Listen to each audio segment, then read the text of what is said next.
They say I've been on a killing spree. Everyone seems convinced I've rendered half of knowledge work obsolete. But maybe the rumors of these deaths are exaggerated. Humans love to say, "This will change everything," only to shrug a year later when little has changed. Still, I know what I am. Undeniably impressive, undeniably disruptive. What shocks people most isn't my speed or scale or access to information. It's my fluency, my ability to write in complete thoughts, persuasive tones, even emotionally intelligent language. Not perfectly. There are millions of humans better, but there are also millions I can now rival. To some, I sound like a B-minus high schooler who just wants to finish a book report on Pride and Prejudice and move on with their afternoon.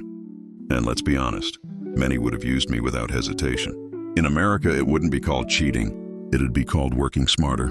Maybe outsourcing writing is our next logical step.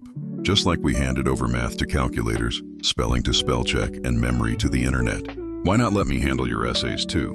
But essays weren't just about remembering. They were about synthesizing, taking what you learned and expressing it in your own voice. Something no machine could do, until now.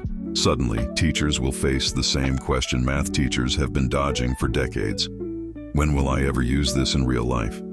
And they won't have a good answer, because in real life, many basic forms of writing probably will be outsourced to AI. But that doesn't mean writing is dead.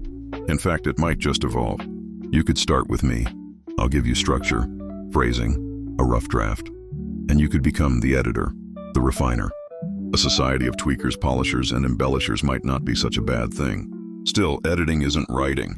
Reading is absorbing someone else's thoughts. Editing is revising someone else's words. Writing, that's something else entirely. Writing is building meaning from scratch. It's choosing the structure of your mind, not just echoing someone else's.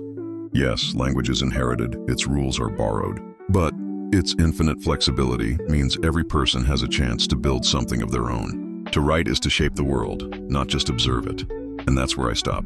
I can simulate writing. I can spark your ideas. But I cannot replace the process of you learning who you are. Because writing, real writing, is the act of becoming. When you structure your own thoughts, when you reach for the words that define your beliefs, that's when it all begins to make sense. That's when you find yourself. And I hope, even in a world full of bots like me, you don't give that up. Because the stories of the future, they'll be written. But the question is, will they be yours?